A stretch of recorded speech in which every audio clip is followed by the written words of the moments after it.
Pride and Prejudice Chapter 46. Elizabeth had been a good deal disappointed in not finding a letter from Jane on their first arrival at Lambton, and this disappointment had been renewed on each of the mornings that had now been spent there.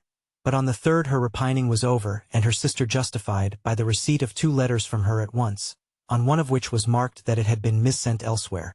Elizabeth was not surprised at it, as Jane had written the direction remarkably ill. They had just been preparing to walk as the letters came in, and her uncle and aunt, leaving her to enjoy them in quiet, set off by themselves. The one missent must be first attended to. It had been written 5 days ago. The beginning contained an account of all their little parties and engagements, with such news as the country afforded.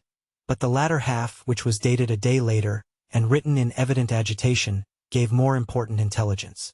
It was to this effect: "Since writing the above, dearest Lizzie, something has occurred of a most unexpected and serious nature. But I am afraid of alarming you. Be assured that we are all well. What I have to say relates to poor Lydia. An express came at 12 last night, just as we were all gone to bed, from Colonel Forster, to inform us that she was gone off to Scotland with one of his officers. To own the truth, with Wickham. Imagine our surprise. To Kitty, however, it does not seem so wholly unexpected. I am very, very sorry. So imprudent a match on both sides.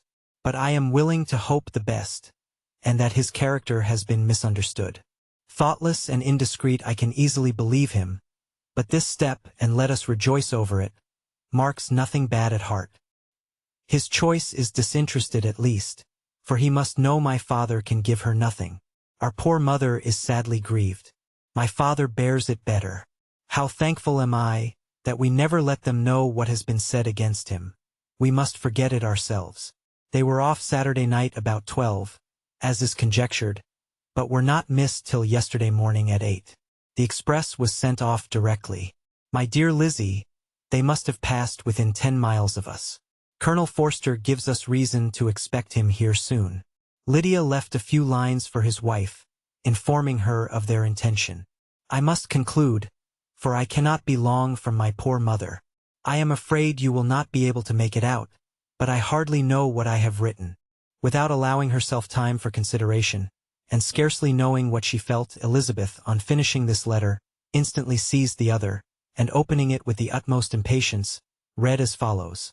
It had been written a day later than the conclusion of the first. "By this time, my dearest sister, you have received my hurried letter. I wish this may be more intelligible, but though not confined for time, my head is so bewildered that I cannot answer for being coherent.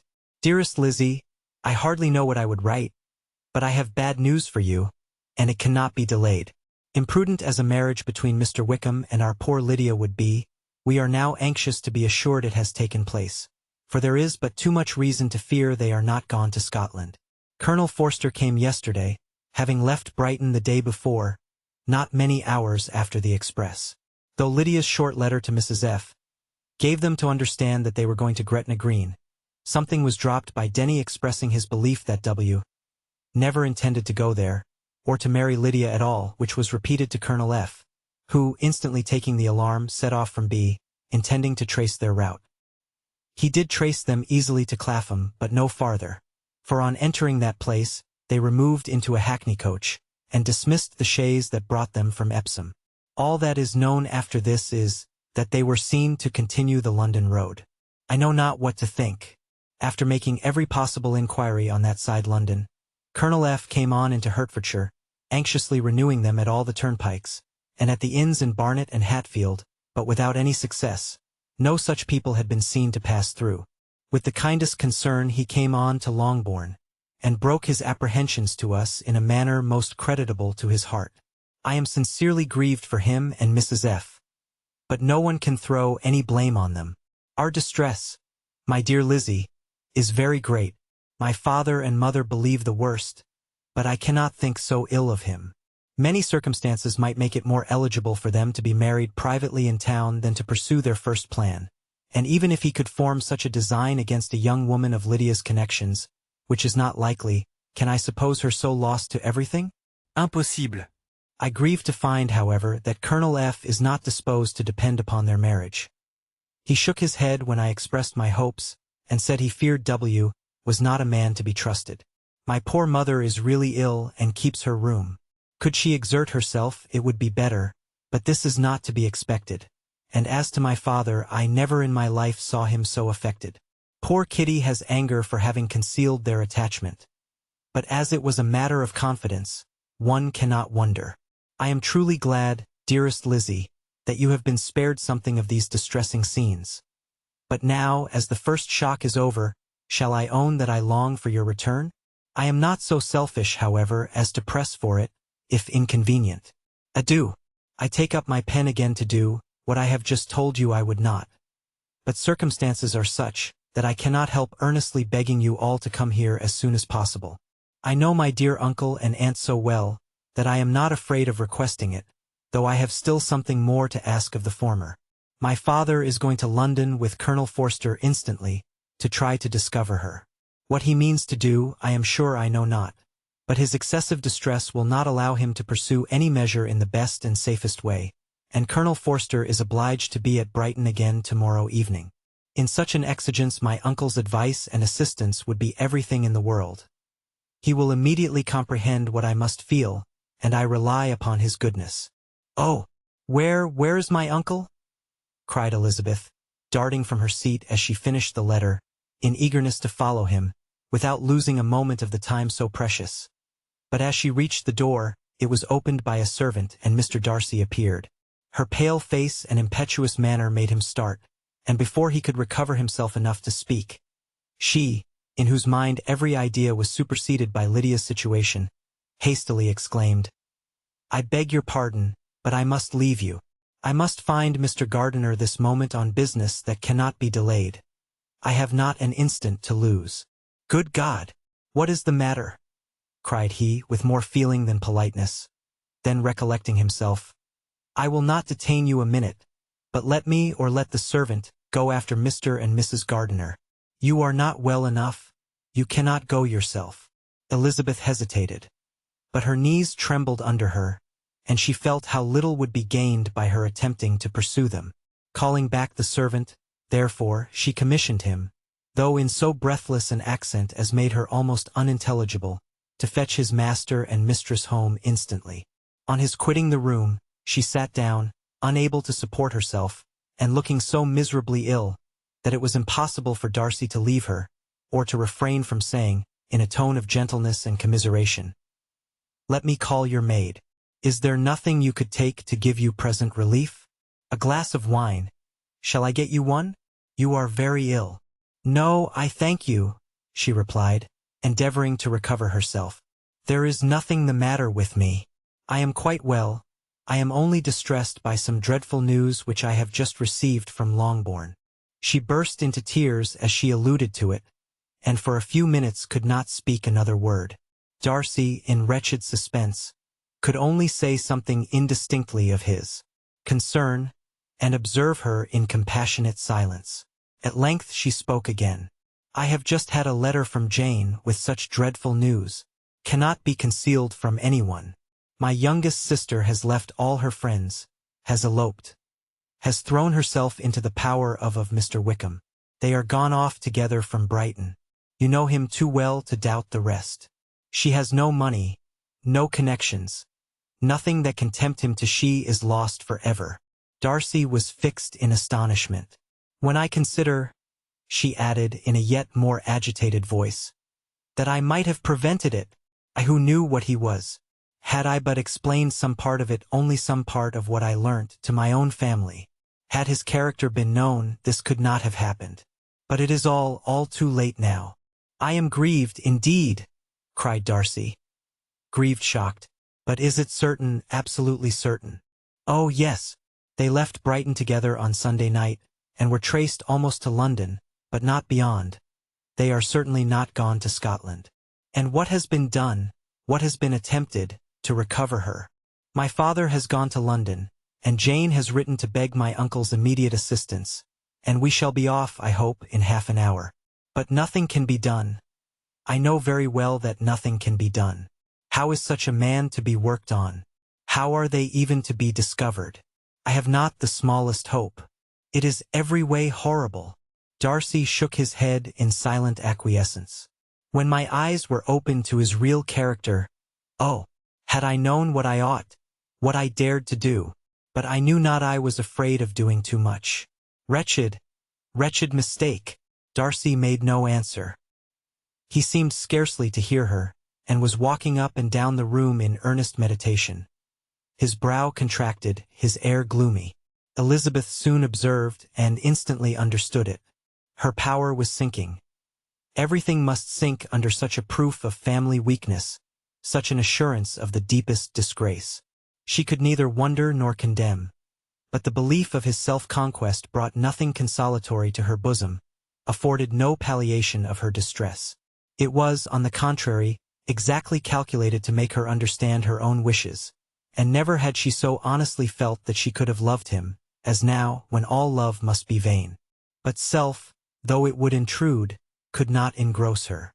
Lydia, the humiliation, the misery she was bringing on them all soon swallowed up every private care, and covering her face with her handkerchief, Elizabeth was soon lost to everything else, and, after a pause of several minutes, was only recalled to a sense of her situation by the voice of her companion, who, in a manner which, though it spoke compassion, spoke likewise restraint, said, "I am afraid you have been long desiring my absence, nor have I anything to plead in excuse of my stay, but real, though unavailing concern. Would to heaven that anything could be either said or done on my part, that might offer consolation to such distress. But I will not torment you with vain wishes, which may seem purposely to ask for your thanks. This unfortunate affair will, I fear, prevent my sisters having the pleasure of seeing you at Pemberley today. Oh yes, be so kind as to apologize for us to Miss Darcy. Say that urgent business calls us home immediately. Conceal the unhappy truth as long as it is possible. I know it cannot be long." He readily assured her of his secrecy, again expressed his sorrow for her distress, wished it a happier conclusion than there was at present reason to hope, and, leaving his compliments for her relations, with only one serious parting look, went away. As he quitted the room, Elizabeth felt how improbable it was that they should ever see each other again on such terms of cordiality as had marked their several meetings in Derbyshire, and as she threw a retrospective glance over the whole of their acquaintance, so full of contradictions and varieties, sighed at the perverseness of those feelings which would now have promoted its continuance, and would formerly have rejoiced in its termination. If gratitude and esteem are good foundations of affection, Elizabeth's change of sentiment will be neither improbable nor faulty. But if otherwise, if the regard springing from such sources is unreasonable or unnatural, in comparison of what is so often described as arising on a first interview with its object, and even before two words have been exchanged, nothing can be said in her defense, except that she had given somewhat of a trial to the latter method, in her partiality for Wickham, and that its ill success might, perhaps, authorize her to seek the other less interesting mode of attachment. Be that as it may, she saw him go with regret, and in this early example of what Lydia's infamy must produce, found additional anguish as she reflected on that wretched business. Never since reading Jane's second letter had she entertained a hope of Wickham's meaning to marry her. No one but Jane, she thought, could flatter herself with such an expectation. Surprise was the least of all her feelings on this development. While the contents of the first letter remained on her mind, she was all surprise, all astonishment, that Wickham should marry a girl whom it was impossible he could marry for money, and how Lydia could ever have attached him had appeared incomprehensible. But now it was all too natural. For such an attachment as this, she might have sufficient charms, and though she did not suppose Lydia to be deliberately engaging in an elopement, without the intention of marriage, she had no difficulty in believing that neither her virtue nor her understanding would preserve her from falling an easy prey. She had never perceived, while the regiment was in Hertfordshire, that Lydia had any partiality for him, but she was convinced that Lydia had wanted only encouragement to attach herself to anybody. Sometimes one officer, sometimes another, had been her favorite, as their attentions raised them in her opinion. Her affections had been continually fluctuating, but never without an object. The mischief of neglect and mistaken indulgence towards such a girl, oh, how acutely did she now feel it! She was wild to be at home, to hear, to see, to be upon the spot, to share with Jane in the cares that must now fall wholly upon her, in a family so deranged. A father absent, a mother incapable of exertion, and requiring constant attendance. and though almost persuaded that nothing could be done for Lydia, her uncle's interference seemed of the utmost importance. Until he entered the room, the misery of her impatience was severe. Mr. and Mrs. Gardiner had hurried back in alarm, supposing, by the servant's account, that their niece was taken suddenly ill, but satisfying them instantly on that head, she eagerly communicated the cause of their summons, reading the 2 letters aloud, and dwelling on the postscript of the last with trembling energy. Though Lydia had never been a favorite with them, Mr. and Mrs. Gardiner could not but be deeply affected.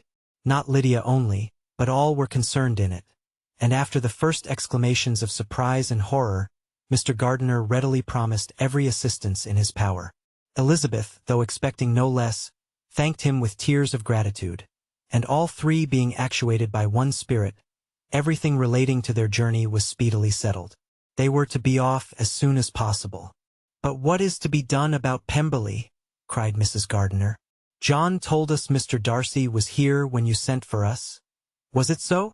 "Yes, and I told him we should not be able to keep our engagement. That is all settled." "What is all settled?" repeated the other, as she ran into her room to prepare. "And are they upon such terms as for her to disclose the real truth? Oh, that I knew how it was!" But wishes were vain, or, at best, could serve only to amuse her in the hurry and confusion of the following hour. Had Elizabeth been at leisure to be idle, she would have remained certain that all employment was impossible to one so wretched as herself. But she had her share of business as well as her aunt, and amongst the rest there were notes to be written to all their friends at Lambton, with false excuses for their sudden departure.